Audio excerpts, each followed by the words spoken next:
This is the Ag Queen Podcast.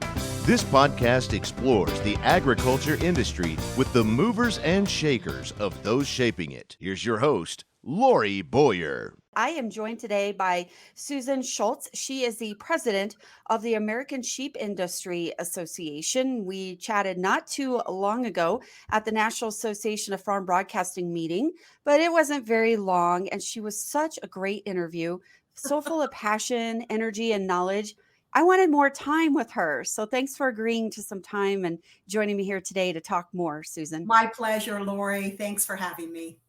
All right. I'm going to start with the same question I started with last time. I think it always is good to learn the background of people and kind of sets our perspective and what we're talking about. So tell me more about yourself and your sheep operation. Well, I'm located in Ohio, and we're third generation sheep producers. I married a sheep man and met him in college.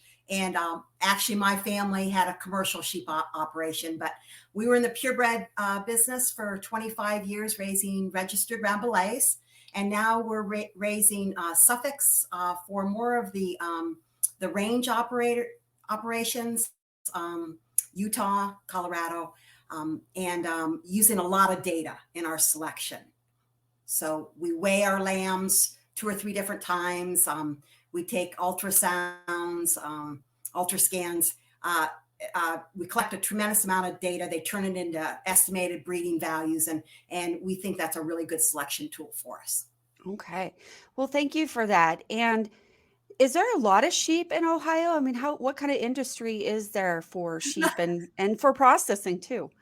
Well, not compared to Colorado, but we have a tremendous number of sheep producers, small flocks or medium flocks. We do have some larger producers, but not to the extent like you have in Colorado. But we have a lot of producers, and so actually we're third behind Texas and Montana as far as membership in our national organization. So we just have lots of people that raise sheep, and so it's fun.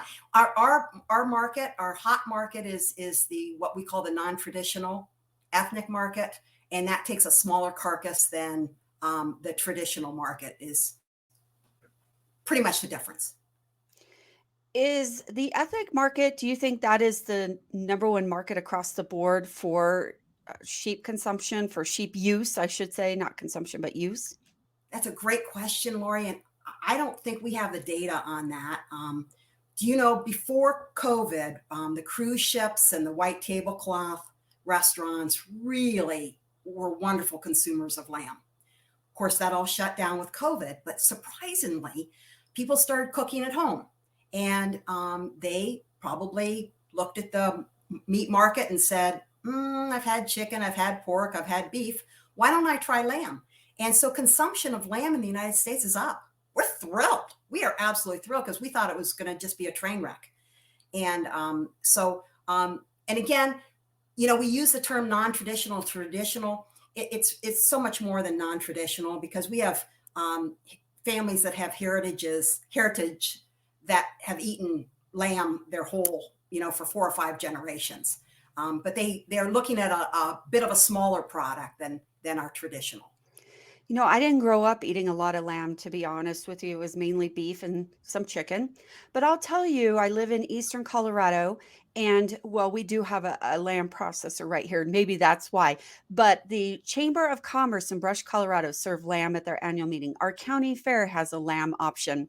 And I watch Chopped on the Food Network, and almost every show there's a basket that has some sort of lamb product. So it feels like there's a lot of popularity with it.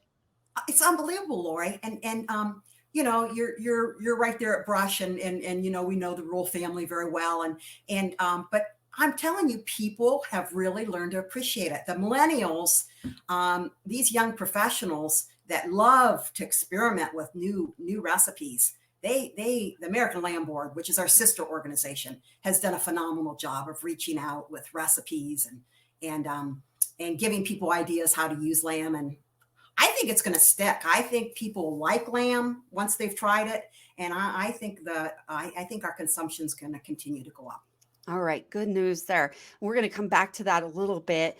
Now let's talk a little bit more about the American Sheep Industry Association in general. Tell me more about this organization. What are the goals? What is it for? We're the membership organization, and our primary efforts are put into legislation. And we are the ones that advocate for the sheep industry on the state and national level.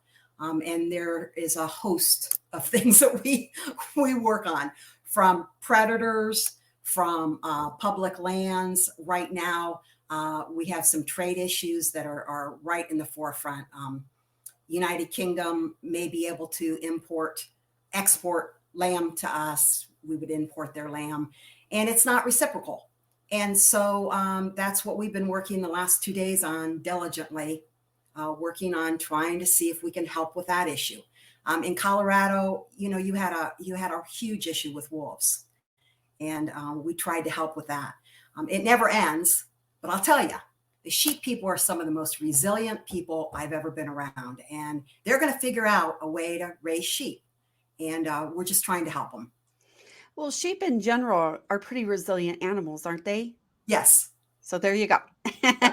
I think they match each other. They Yes. match. Now, on the trade, I know you mentioned tariffs, which is a little bit different than this question I'm going to ask you, but how does trade look in general with or without COVID? I mean, was it strong before COVID came along? What kinds of issues are you having now post-COVID besides the one you just mentioned? Well, let's go back to pre-COVID. We are only raising about 40 to 50% of the lamb that's consumed in the United States. Most of it comes from Australia and New Zealand. It's always an issue. So we're always trying to increase the consistency of our product. We're trying to make sure that whatever we send out to the retailers is the best product that we can possibly make. We were doing great with, as I said, cruise ships and white tablecloth. Of course, that all ended. Now we're in the same situation, as far as we're only producing about 40 to 50%. So it's my feeling that our efforts in the United States, we need to be increasing our efficiencies, getting more people excited about raising sheep, increasing our flocks, and really taking these imports on. And so that's where we are. But now the new gig is that Mexico, there's word that Mexico may be able to bring in live animals. UK may be able to bring in meat and genetic products. And gosh, we need to have a fair playing field. We need, if they can bring those products into the United States, surely we should be able to export. So that's what we're asking, is just for people to take a little time, find out what effects that's going to have on our domestic market, and our people are really working hard on that issue right now, and it's a real concern. And Susan, what is the issue with getting them exported? What is the other countries? Oh, I knew you would ask me that. There's a growth hormone that they used. Lori, you probably could help me with the name of it, but it was used way back, and then it was the European Union that cut off, and I think they cut off not only lamb but beef too, and that has not opened up, even though the UK has separated from the EU. So it's an issue that, of course, we need to address. We need to follow the science, absolutely. But I think that time has passed. We do not use those growth hormones in the sheep industry, and so it's complicated that way. I know in the swine industry that hormone is called ractopamine. I don't know if that's the exact same thing or not. Is it? Okay. I think it's in that family. It's in that family. Okay. Yeah. Thank you, Lori. All right. And that's years ago.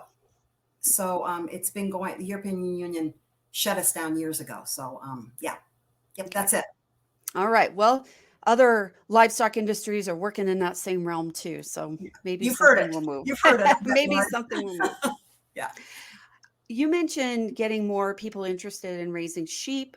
What are some of the ideas that the organization has to try to increase awareness, try to increase the attractiveness of wanting to purchase sheep and have their own flocks?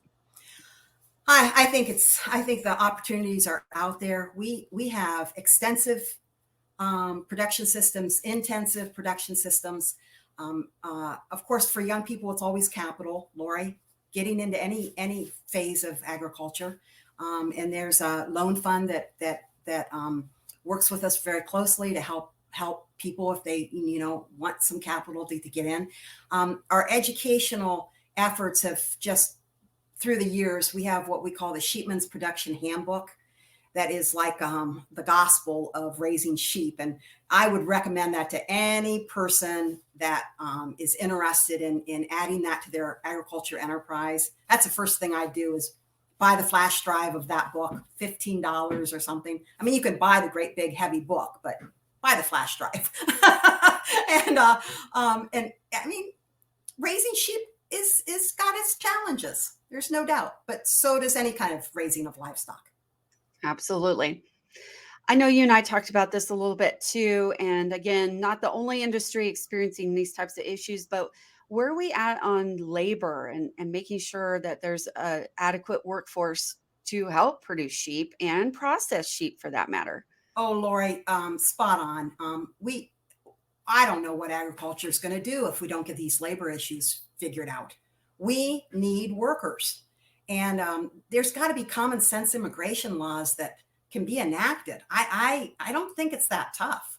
Should you, Lori, you and I want to go to DC and fix this for the world. But I mean, we need these workers. We employ a lot of H-2A workers, and it's a good program. It's a legal program, and it needs to be expanded. And I don't understand the anti-immigration thought process, because we absolutely in agriculture, whether it's sheep, dairy, row crops, we need workers. So hopefully Congress will get together and figure something out for us. But we're fighting it all the time. California is right now in a huge fight over their increases, and you've probably heard that. A little bit. What is going on with that? They are, according to, it's something like an extra $1,000 a month, and will be enacted in January 1st. I can't give you the specifics because I won't get it right, but you ought to have somebody on your program from California that can tell you the actual data. It's very scary for those folks. Those H-2A workers are part of their family, and what it's probably going to turn out to be is they're going to have to figure out how to use less workers to be able to meet their bottom line. So we're helping. ASI is helping with that issue, and I hope they resolve it. What it is, it entails that they need those people. They're going to be paid overtime for 24 hours of work, and those of us in agriculture understand 24 hours a day work. That's what happens during lambing season. Right. Because typically agriculture is exempt from paying overtime. And I don't know why, Lori. I don't know what happened in California. Why that? Someone, yeah, exactly. All right, I'll work on that. Susan, what else would you like to mention here today? I mean, I know there's other issues we could talk about. Is there anything else you feel like we should talk about here today as far as issues, or just other general information that folks would find interesting? I just, I'm so passionate about our industry because we're so diverse, and I don't want to give up that diversity. Our small flocks, our large flocks, our pasture, our rangeland. We have people that house their sheep all year round and lamb 3 times a year. The diversity in our industry, we're not cookie cutter at all, which brings its challenges. I'm not saying that, but so it's really a good industry to become a part of, because you don't have to do it, the same way as everyone else.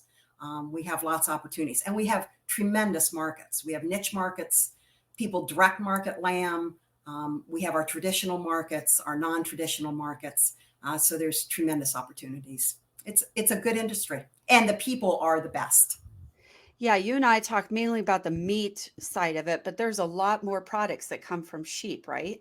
Oh, that wool. Oh my goodness. What a phenomenal premier fiber that we have. And they've taken a real hit with the trade wars with China, and it's starting to roll back now in a positive direction. And we just have to keep working at it to get those markets back.